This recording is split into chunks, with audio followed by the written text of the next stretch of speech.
All right, I think I'm live now. I tried to set it up as an event. I'm still learning some of this Facebook ins and outs, but here we are. I'm live again. Jacob Luskin live. Still trying to figure this out, but here we go. Um, I'm excited because I have a slightly more planned out discussion today or broadcast for you.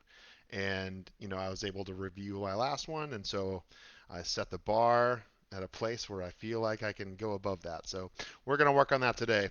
I even got some little note cards so I'll remember what I'm talking about.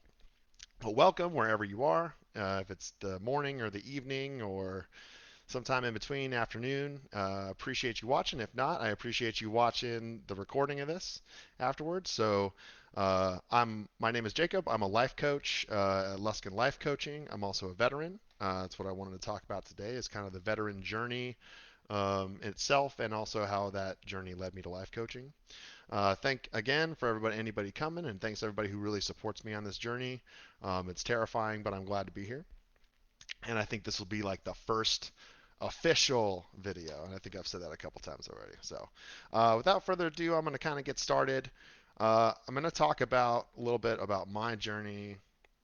Again, I know I briefly touched on it last week, but my journey as a veteran to becoming a life coach. And I was thinking about it today, and of course, stressing before this show, what am I going to talk about? But I think I know where I want to start, and it really starts right before I left the military when I was seeking some mental health assistance because I was having a tough time. It had been a long 14 years. I had seen a lot of things, and I was just having a tough time. And one of the first things that I really learned when I was getting help was that maybe my anxieties and my thoughts about what's really going on around me aren't true. And that really opened my eyes. There was a story about, how my therapist had been worrying about somebody who hadn't called and they were sure something bad had happened. And in reality, they were totally fine. And for a lot of veterans, anxiety can be the reality. There's no questioning it. It's what kept you alive. It's what kept you at the top of your game was all of that anxiety and worry all the time. But it really is really destructive. And I found out that it wasn't helpful on my journey to believe all of my anxieties. And so that's kind of where I started was changing my belief structure about the world I saw around me and being really willing to see the world differently. Something I'll get into later, but I really cling to is changing the lens through which you view the world.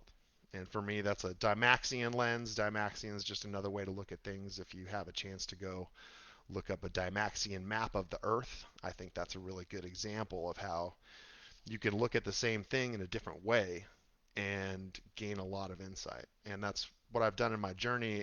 And the journey of a veteran is really a journey of reinvention. We don't get to take everything that made us successful in the military and bring it into our current life and make us successful again. And it's not just veterans, it's really anybody. But really, my journey is very specific to veterans. I think the journey of reinvention is non-specific. I think the journey of reinvention is something that most of us, if not all, go through at least once in our life. Uh, for me, the ability or the challenge to look at the world differently took the form of reading. I love reading. Reading is really important to me. I love books. Uh, Retired General James Mattis said something about how many books you should read, and you're you're culturally illiterate or something if you haven't read enough books. And maybe I took that to heart, but it's been a really important journey for me to have an open mind and to really open my mind more about some of the things I've read. Um, yeah, I do want to take this chance to share a couple of the quotes that I've read from books. One is from a nonfiction book, and one is from a fiction book, but they really resonate with me and are really resonant at the core of like my belief system, how I like to work through self-enhancement, and really how I coach. The first one I'll read from the nonfiction book is a quote by Viktor Frankl from the book Man's Search for Meaning. And it goes like this: Everything can be taken from a man but one thing, the last of human freedoms, to choose one's attitude in any given set of circumstances, to choose one's own way. Now, that's really powerful for me because it speaks to the fact that we don't control outside circumstances. We can control how we show up in the circumstances. And so it's a gentle reminder, and if anybody knows who Viktor Frankl is, or if you don't, please go Google and find out about this amazing person who said that, um, and their circumstances, and then it'll come into focus of why that's so powerful. The next one, this is kind of a pet favorite author of mine, Stephen King. I recently undertook a challenge to read The Stand. I know this isn't really pertinent, but it's a great book.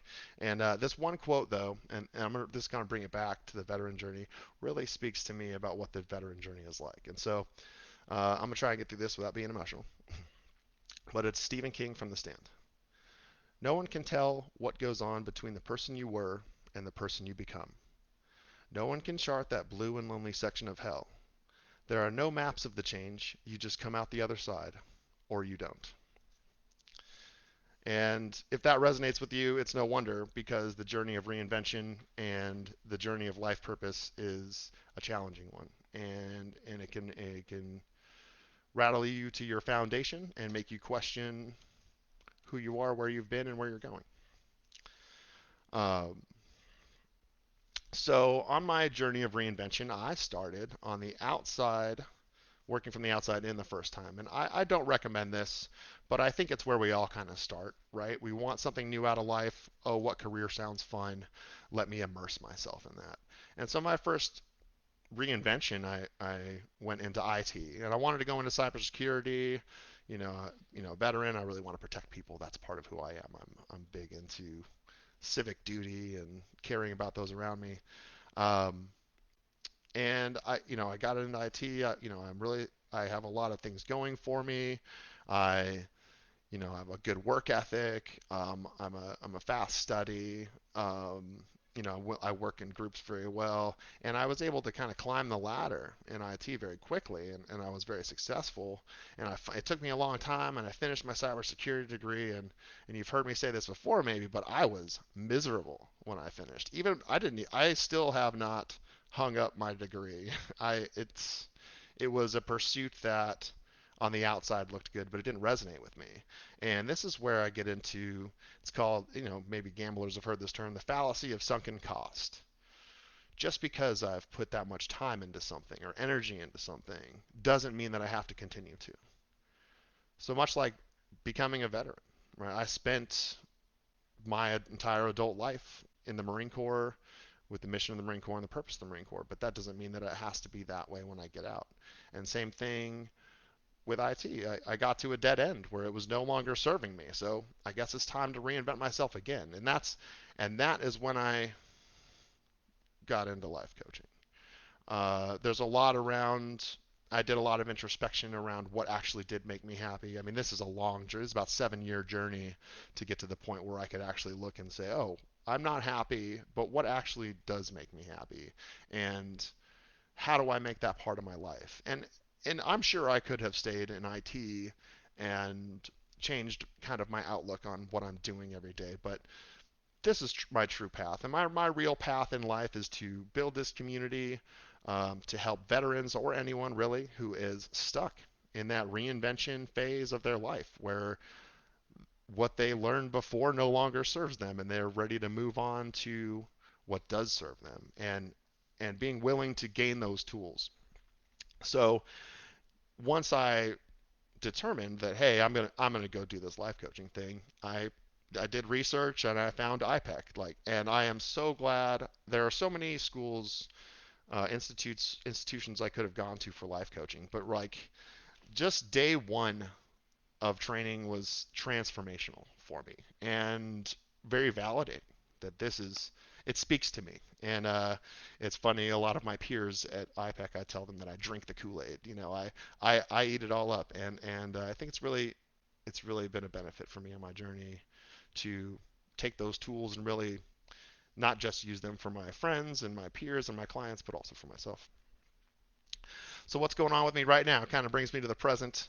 I'm finishing up my cert probably in a month, my certification. So I'm really excited about that. I'm currently plugging away at a website. I have a web designer service, so fantastic, but man, it's tough creating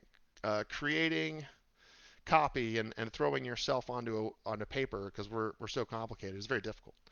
But I accept the challenge and I'm excited about it. I'm still in the process of building a community. I have a great community newsletter. I'm sending out another one next Monday. I'll send a link to this. More and more are joining the community every day, and I'm just really excited to see where this goes. Like I have a vision of what I would like to see it be in a couple years, um, like growth and really have a good following and a good group of veterans that are on the journey, want to contribute to others' journey, and want to be there to support this transformational journey to being not just a surviving veteran, but a thriving veteran in the civilian world.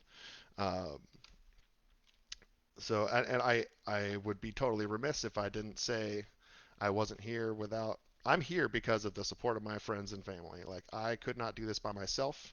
I don't believe anybody really does anything by themselves, but really, any small success or big success I have is really speaks to the community around me. And so thank you to family and friends for all the support. So I'm going to go ahead and jump off. I I will figure out how to get this to match up with what I schedule as far as videos. But again, quick closing comments. Again, I have a website coming. I'm hopeful to have it up by the end of the month, and I'll link it here. You'll all be able to see it. I have that newsletter coming out every week. I'm going to start, kind of just picking topics to go with. If there's any topics about the journey that you would like me to speak to, by all means, hit me up here in chat or send me an email. We are open for business, so if anybody's looking for life coaching or needs a referral to some life coaching, I'm connected to a big community. And so this week, I want to say a special thanks to my wife for just being so supportive about everything. My brother Josiah, who he was really there for me when I needed him yesterday. Special shout out also to my mentor coach, Jeffrey St. Laurent. Awesome. I'm here right now because he pushes me, and to Swift Sites, the website that I'm building my site on. So again, thanks for coming out to, I guess, my first officially official live broadcast. And I'll be back next week and I will send you guys an email. Thanks again for watching and have a good day.